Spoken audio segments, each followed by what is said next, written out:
The year is 2025, or 3311, and Elite Dangerous enters its 11th year. Lots going on in the game, especially building on what we saw from 2024, but does Elite Dangerous remain that captivating space simulation that can offer an immersive experience in 2025?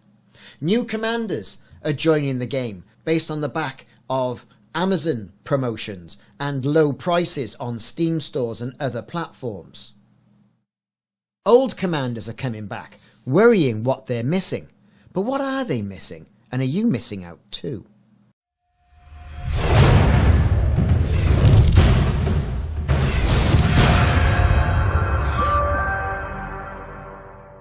Now, whether you're a new commander, just starting out with the game, or even pondering buying Elite Dangerous, or you're an old commander who got jaded and disenchanted and went and played other games, jilting it like an ex-girlfriend, only to come back to find that warmth and compassion and all those old arguments.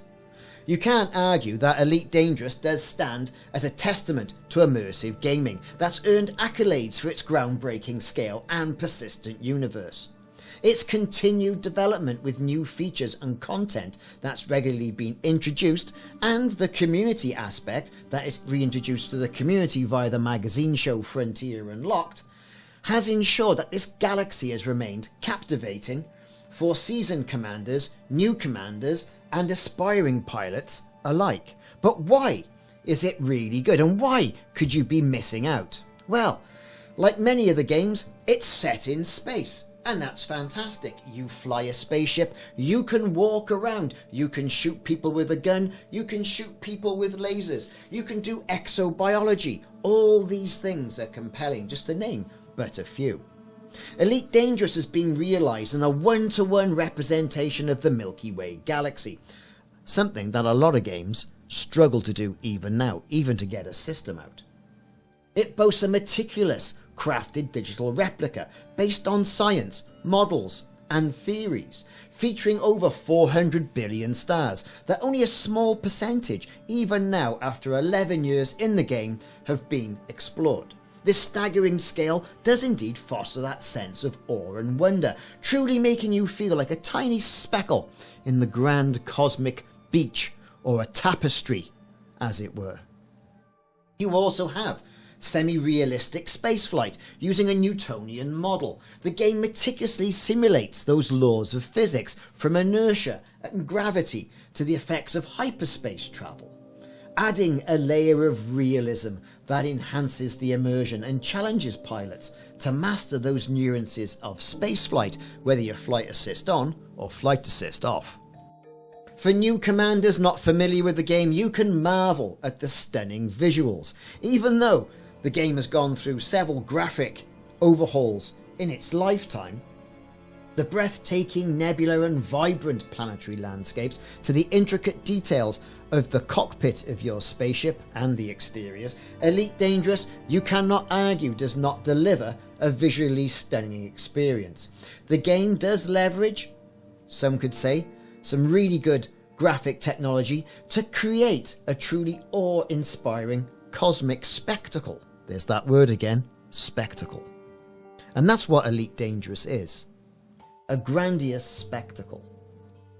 Moving away from things like graphics, things that you associate with gameplay, it's very easy to forget about the atmospheric sound design and that immersive experience you get from the sound of the thrusters thumping against your desktop speakers, enhanced by a dynamic soundtrack that also adapts to your surroundings. Other third-party tools like EDO Copilot can add an extra sense of immersion and realism. From that eerie silence to the deep roar of combat, this audio design of this game can really put you in the cockpit of your spaceship. Or stealthy walking around a planet when you're about to go bust a cap in somebody. Is the game pay to play? Well, it's so far, as of January 2025, there is no subscription model for Elite Dangerous, and who knows what Frontier have got up their sleeves. Although when canvassing people on my live streams, they do say that if it did go pay to play, not a lot of people would do it, and certainly their expectations of the game would certainly change. there'd be a more demand on new content coming at a more regular basis, and would probably hold Frontier's feet to the fire should it not be delivered.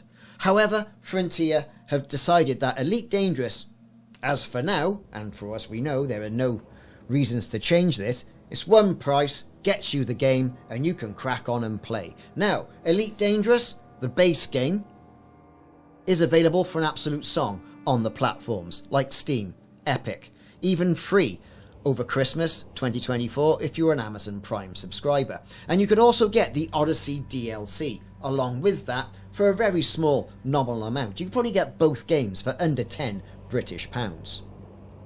This one price gets you an awful lot of Elite Dangerous, an awful lot of gameplay, whether it be into the hundreds of hours or, like myself, even into the thousands of hours, which is not uncommon amongst the community. There's always something to do, which we're going to touch on in this video. Now here's a point full of contention. Is Elite Dangerous pay to win? No. And quite categorically I'm going to say, I don't think it is. Yes, you can buy some pre-built ships in the store for real-world money, which can be converted into Elite Dangerous's currency, which is called ARX, to give you a little bit of a jump start, but these are typically aimed at a new commander. No seasoned player would go out and buy these ships. Now, if you want early access to some of the new ships that were introduced in 2024, and if we're led to believe the new ships that are coming in 2025, that's strictly down to you.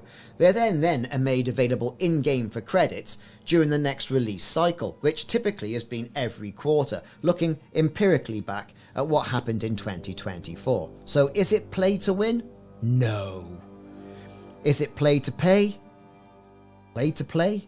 Certainly. I certainly think it is. These little jumpstart ships are really ripe for getting you involved, and we saw that happen with the Thargoid War and Thargoid conflicts, where players who had not done any unlock of the Guardian modules were able to get in there and stick it to the Thargoid and take part in one of the biggest gaming events that we've seen. So can you customize your ship? Yes, and as I mentioned, Frontier Unlocked does on a regular basis give away paint jobs that you can colour your ship whichever colour you'd like. However, if you watch your favourite streamers, these paint jobs are also made available for watching your favourite streamers on platforms such as Twitch. If you want a more selective approach to this, you can go to the Frontier store, where in exchange for ARX, which can be bought with real currency, shall we say, you can buy chromed paint jobs, yellow paint jobs, blue paint jobs, any paint job the colour of the rainbow. In addition to this, you can also have different coloured lasers, engine emissions, you can have decals and stickers, you can have the nameplate of your ship emblazoned on the side. In addition to this, you can also have appendages to the ship, such as ship kits, spoilers, rotating discs. Anything that improves the cosmetic look and gives you that chance to be a little bit more individual with the ship that you fly in Elite Dangerous. There are many facets to Elite Dangerous, but one of the key ones I find is that of exploration.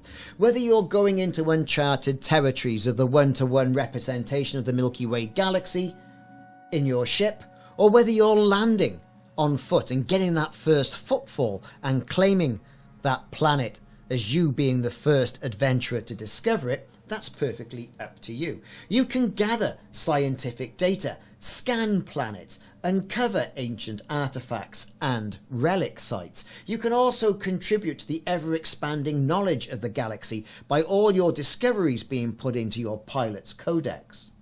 You can encounter somewhat sparse but breathtaking scenery and atmospheric worlds, encounter breathtaking celestial phenomena like nebulae, black holes, neutron stars, or other stellar phenomena. Imagining charting a course towards a previously undiscovered nebula only to find yourself surrounded by a kaleidoscope, a rainbow of colours and cosmic dust. All this is available with exploration in Elite Dangerous, accentuated by the Odyssey DLC, where you can get down and dirty, get on the surface, and get that first footfall. Now, if you fancy yourself as a shrewd galactic trader, then buying and selling, buying low, selling high, making those deals with galactic comments could be for you. And the gameplay trading aspect of Elite Dangerous again is foundation. Looking at market fluctuations, navigating dynamic markets, all part of Elite Dangerous's background simulation, which we'll come on to a little bit later on in this video. Hauling cargo, fending off pirates, taking part in community goals, rebuilding stations by delivering materials. All this will additionally be accentuated with what's coming in 2025 with system colonization, where the delivery of materials will enable you to establish a foothold in previously unexplored systems. Trading is key for making money in Elite Dangerous. Now, we all like to get our pews on. That's right, the pew-pews. You can engage in intense dogfights, in thrilling space battles against pirates, rival factions, other players. You can go bounty hunting and track down and eliminate notorious criminals, earning rewards and materials which can be then used to customize your ship, your suits or your weapons. Or even candor additional favour with your power play power, which we'll come on to in a minute. You can engage in large-scale warfare, like what we saw with the recent Thargoid War, where commanders joined together in a communal effort to take down the 8 Thargoid Titans and push back the Thargoid threat. Now, have we seen the last of those? Only time's gonna tell. You can join a wing of pilots in a daring mission on a heavily defended or fortified base or system, coordinate your attacks and then overwhelm. It's not often you get a bit of that. How cool is that? All this can not be very done often at all inside Elite Dangerous and stands for the foundational gameplay. But in addition to this, if you shy away from combat, there's also the more sedate mining, where you can fly into an asteroid belt, extract resources, valuable minerals and materials from asteroids and planetary rings, using specialised mining equipment, pick them up, put them into your hold, take them back to a station that wants to purchase said materials and make an absolute killing. Venture into that volatile asteroid belt, manoeuvre your ship to extract those valuable minerals and materials, and then avoid being crushed by asteroids. For years, the community pestered Frontier for on-foot gameplay, and they did. In May 2021, they released Elite Dangerous Odyssey, to a little bit of huge anticipation, but somewhat of technical difficulties. Following on from these technical difficulties, Frontier pledged to fix those problems, and indeed, through a slew of nigh on 20 huge updates, have fixed the majority, if not 90%, of all problems that exist in the game, a feat worth lauding them for their efforts. However, on-foot gameplay in Elite Dangerous Odyssey has not only brought us planetary exploration, where you can explore the worlds as a first footfall, walk around a planet, walk around bases, engage in first-person combat, in faction wars, go into conflict zones, steal items from unsuspecting settlements, power-up missions, power-down missions, delivery missions. Engage in on-foot exploration with exobiology, discover new fauna and plants to bring it back to stations, cash it in Vista Genomics and make an absolute killing, and gain notoriety for being the person who discovered it.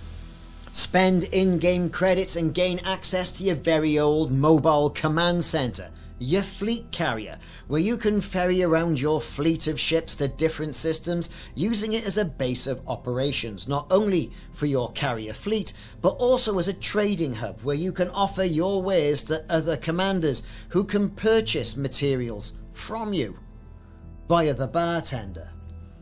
Travel around with your own Pioneer supplies store. Sit in your bar, go to Vista Genomics, allow other commanders to buy ships and other modules from you, and jump up to 500 light years so far per jump with all your ships in tow. It would be remiss of me to not to mention 2024's key milestone, release, which was Power Play version 2, which indeed is a complex system that allows players to not only actively participate in the political landscape of the galaxy, but also make an awful lot of money and gain access to modules in the meantime. The core concept of this is to influence the galactic political landscape by performing tasks for your designed faction. You can pledge your allegiance to a specific power, and this commitment will then allow them to contribute to their chosen power's expansion and receive unique rewards. You can also engage in faction war play, where power play fuels ongoing conflicts between factions, influencing, again, the political and economic dynamics of the galaxy. You can raid trade routes, leverage black markets, look at security levels, and then use the merit system to increase your standing with your consistent power. For those commanders thinking they'll have nothing to do or wondering where to start, Frontier has given power play to the Elite Dangerous community and taken away that problem straight away. Not sure what to do? Do your weekly tasks in power play. Getting a bit bored? Go and raid an enemy faction. Storm an enemy's stronghold carrier in ships. Not only gaining notoriety and a bounty, making things a bit more spicy because you can be chased by bounty hunters, but also gaining merits and also improving the faction's dynamic in that particular system, holding that one faction back and promoting yours. Power play, in short, introduces challenges and rewards to encourage players to engage with the game in its galaxy in a way perhaps they'd not done to before. Perhaps you've been a goody two-shoes commander and having the idea of a bounty on your head is frightening.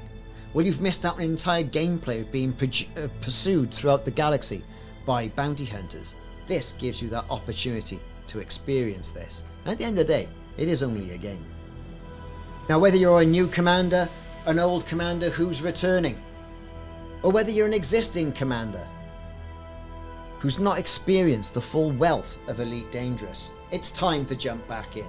Empirically, Frontier are going to release more ships and more feature updates in 2025, and their roadmap will be released soon. Be sure you're not missing out.